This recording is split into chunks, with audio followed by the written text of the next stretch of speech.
Some wars begin with the sound of gunfire, but others start with numbers. Dry, cold, delivered from a podium in Washington as if it were just another workday. Yet, just a few lines announcing new tariffs can be enough to shake the very foundations of global trade. August 1st, 2025. A date that seemed insignificant at first suddenly became a historic turning point. From the White House, President Donald Trump appeared before the press, camera flashes firings, his face expressionless, voice steady, as if reading from a carefully scripted speech.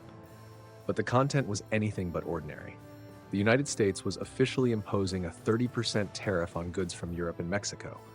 No warning, no negotiations, no sign of compromise. The reasons given were familiar: immigration crises, fentanyl from the Mexican border, trade deficits. But those who followed geopolitics for years understood this wasn't just a tax. This was a blow to the architecture of trust. A message that America no longer plays by the old rules, that the US is willing to isolate itself if necessary and punish even its closest allies.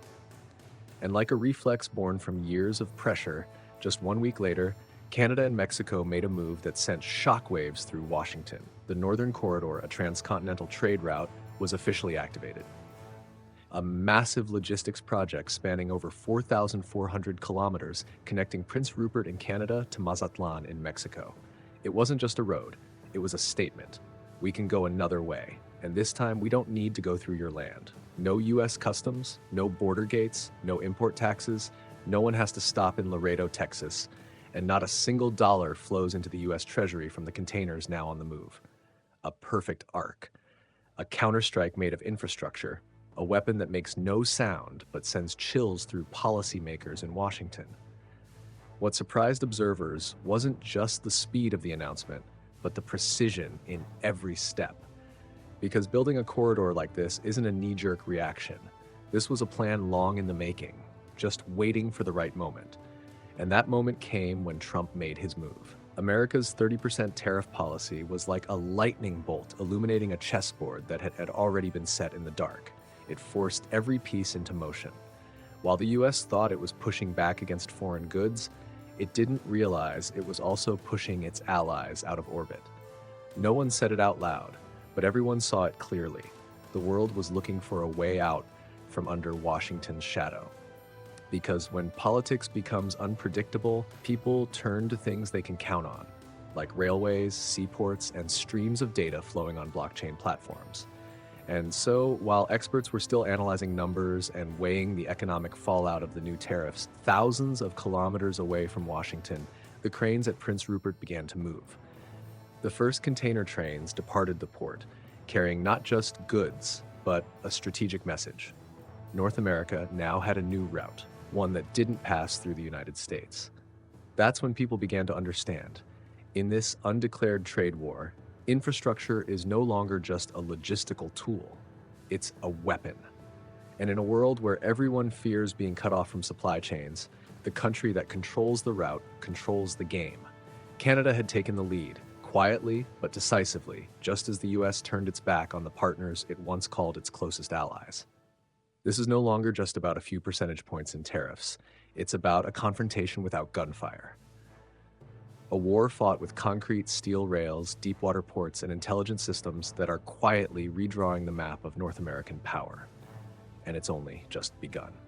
In modern warfare, power isn't always expressed through tanks or missiles. Some battles unfold quietly, across transport maps, in investment boardrooms, and within seemingly dry numbers about container volumes or daily cargo throughput. In those arenas, infrastructure becomes a weapon, silent, bloodless, but chillingly effective.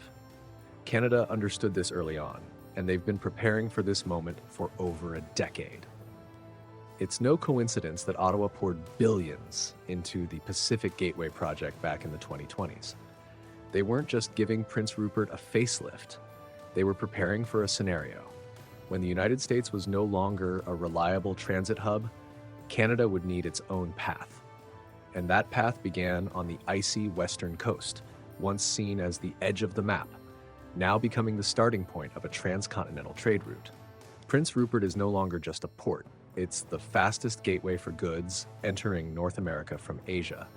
Positioned closer to Asia than any major US port, and linked by rail directly to Canada's key industrial centers, it allows shipments to reach cities like Chicago or Minneapolis faster than going through Seattle or Los Angeles. Each container cuts 24 to 48 hours off transit time, which translates to millions of dollars saved monthly for manufacturers. In a world where time is money, Prince Rupert is a strategic strike. On the other side of the continent, Mexico has been anything but idle. Under President Claudia Sheinbaum, the Mexican government pushed forward a wave of infrastructure projects from the Pacific port of Manzanillo to deep penetrating rail lines reaching into the interior. What stood out wasn't just the scale, but the speed and timing. In Q1 of 2025, as rumors swirled about upcoming U.S. tariffs, Mexico completed major port expansions, ready to absorb the wave of trade looking to bypass the United States. But the real masterstroke wasn't in what each country did alone, it was in coordination. When the Northern Corridor was officially announced, what shocked Washington wasn't just its 4,400-kilometer length, it was its ability to sidestep the United States, literally, through a logistics corridor that didn't touch a single inch of U.S. soil. It didn't just bypass geography, it bypassed power. Why does that matter? Because when goods pass through the U.S., even briefly, America has the right to impose tariffs, conduct inspections, and enforce regulations.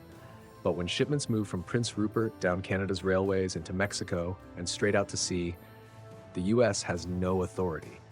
Tens of millions of containers, hundreds of billions in value, none of it has to pass through Washington's hands anymore. And that's when American soft power begins to crack. Factories across the Midwest, once reliant on a steady flow of raw materials from Canada and Mexico, now face an existential question. If cut off from supply chains, can they survive?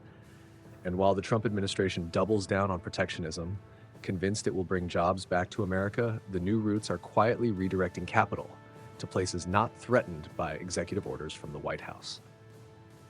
No gunfire, no emergency UN meetings, but mile after mile of railway, every crane at every port, every freight train rolling forward, they're all shifting the balance of power in the region. And that's the real danger of an infrastructure war. You don't realize it started until you've already been left behind. And if infrastructure is the physical weapon, then technology, especially blockchain, is its invisible counterpart, just as sharp. Because trade routes are no longer built solely with steel and concrete, but with lines of code, where streams of data can replace entire customs forces. And that's when we enter a new era, one where power no longer resides at physical borders, but flows through cross-border data networks. If concrete and railways are the body of this new trade corridor, then technology, especially blockchain, is its soul. And it's that very soul that truly makes the difference. Because in today's world of modern commerce, where even a minute's delay can rupture an entire supply chain, speed, transparency, and automation are no longer luxuries. They are matters of survival. In March 2025, during a closed-door meeting of the U.S. Customs Advisory Committee, a proposal that seemed purely technical was quietly approved with little fanfare: the implementation of a single-window customs declaration system between Canada and Mexico, built on a decentralized blockchain platform. No press coverage, no headlines. But that moment marked a historical pivot. The United States lost a portion of the customs oversight it had once taken for granted. Because with blockchain, every invoice, every document, every certificate of origin is entered once, verified once, and instantly shared between the authorities of both countries. No more printing forms, signing, stamping, and waiting for someone at the Laredo border to flip through the pages. Everything is digitized, encrypted, and authenticated by the system itself. No one can tamper with it, no one can forge it, and no U.S. official ever has to touch it. So what's the impact? Just from paperwork processing fees, known as the merchandise processing fee, the U.S. federal budget earns over $1.2 billion a year. But when goods no longer pass through U.S. territory, no longer enter U.S. control systems, that revenue stream simply vanishes, like smoke dissipating into the air. It's not just money lost. The U.S. loses visibility, loses the ability to know who's shipping what, from where to where, and at what value. In a world where data is power, being cut out of the information chain is the equivalent of being blindfolded, while others conduct business right next door. And then there's a factor that can't be underestimated: speed. Thanks to blockchain and automated clearance, processing time at the point of origin, from declaration to customs clearance, has been cut down to just 24 hours, or even faster in urgent cases. Meanwhile, crossing the US border could mean 3 to 4 days of delays, sometimes even a week if additional inspections are triggered. A train carrying manufacturing equipment from Asia to Canada, through Mexico, and back out to the Pacific can now complete its entire journey without stopping at a single US checkpoint. And that's something industry leaders are noticing. In the world of just-in-time manufacturing, a single day's delay can mean millions in losses. Or worse, a full production line grinding to a halt. So when distributors, component manufacturers, and electronics giants start recalculating their logistics routes, this America-free corridor suddenly becomes a top contender, not just because of the tariffs, but because of control, because of stability, because of the growing need to insulate themselves from Washington's increasingly unpredictable political winds. And from there, the ripple effect begins. Quiet, unassuming, but steady, like a row of dominoes tipping over one by one. A factory in Michigan suddenly realizes its steel shipment from Canada won't arrive on time. An assembly plant in Texas has to delay its delivery schedule because parts from Mexico are late. A technician loses their overtime shift. A small diner outside the factory gates sees fewer customers. These are no longer just lines in an economic report. They're the rhythms of life shifting, small silences creeping into the broader picture. And that's when the invisible war begins to take shape. Not in congressional hearing rooms, not on the evening news, but right there, inside the factories, on the quiet streets, during a shortened family dinner because work hours aren't what they used to be. No one ever thought a tariff policy could shake the foundation of a roadside diner. But that's exactly what's happening. Not with sirens or emergency declarations, but quietly, like a slow rain soaking deep into the earth, drop by drop. Let's start with a frame manufacturing plant in Michigan, once a proud symbol of American industry. For years, hundreds of tons of steel from Canada arrived there weekly through a long-standing supply chain. But when President Trump's 30% tariff came into effect, the numbers stopped adding up. Freight companies began rerouting. Some shipments were redirected through Mexico, others sought passage across the Pacific, and some simply stopped coming. At first, it was just a few late deliveries, then a week with reduced output.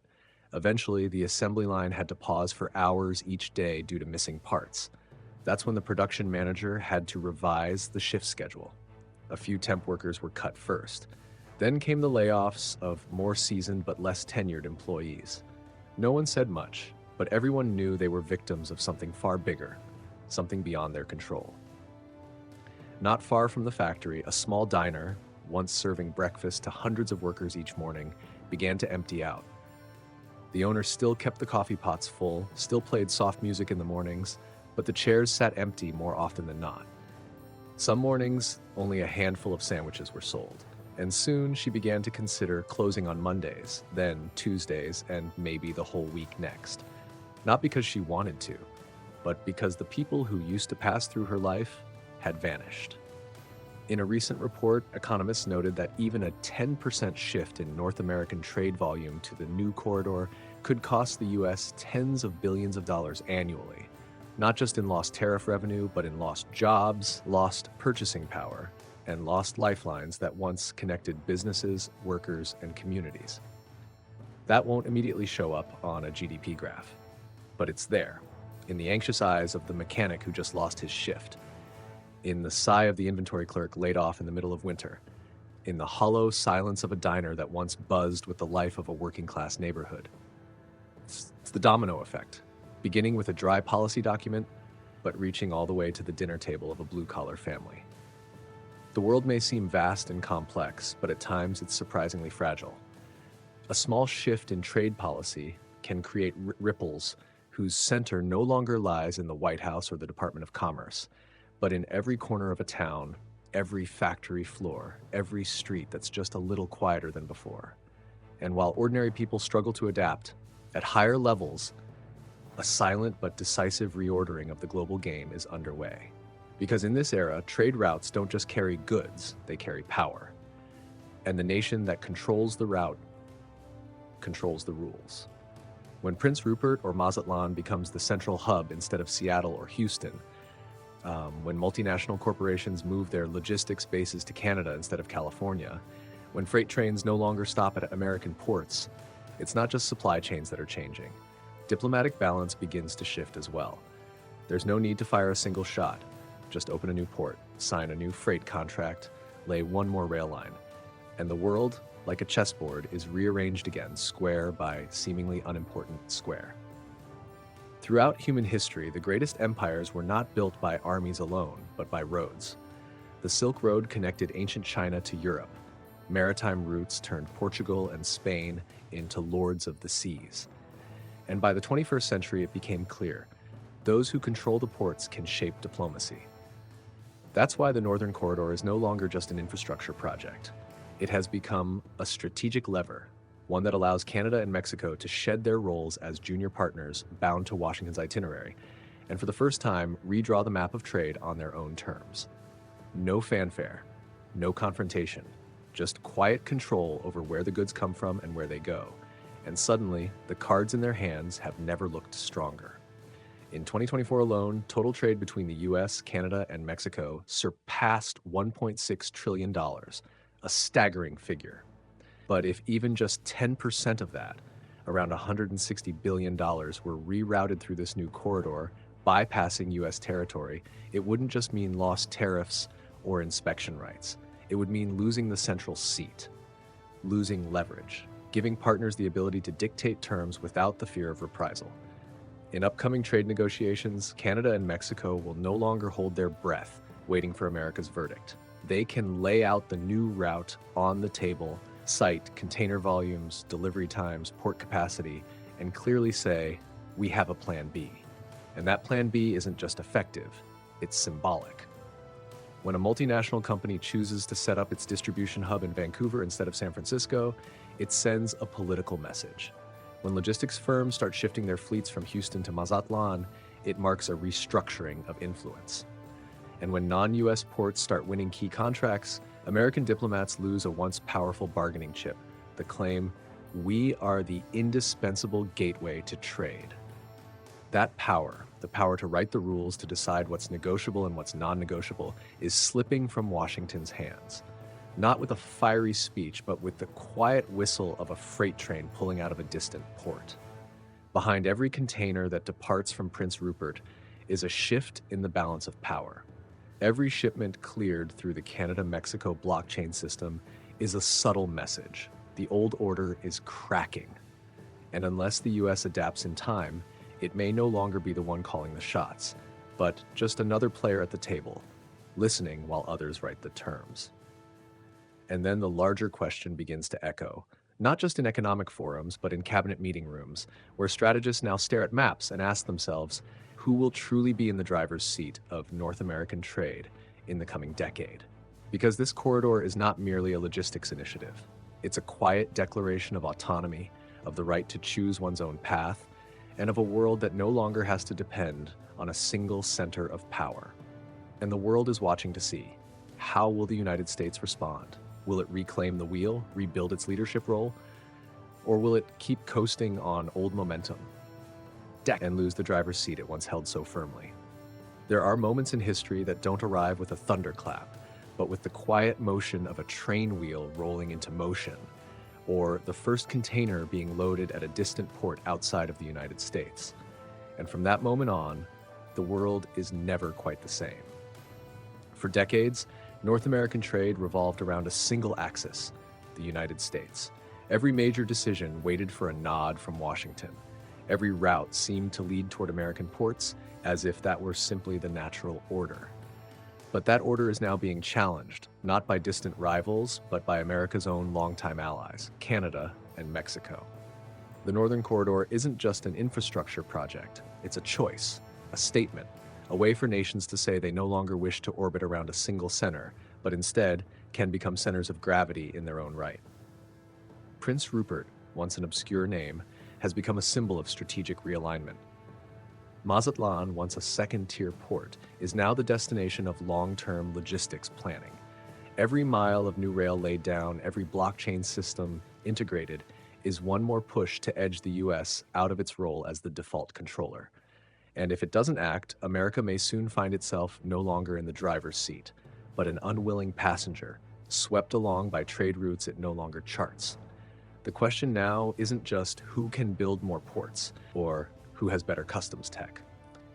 The question is, who sees further? Who dares to invest in a future not built on dependency? Who understands that supply chains are not just economic mechanisms, but the foundation of political influence and national power?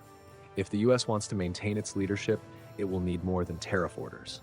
It will have to reinvest in infrastructure, rebuild trust with partners, expand digital customs capacity, and most importantly, accept that the world has changed, and that to lead, it can no longer behave like a unilateral hegemon.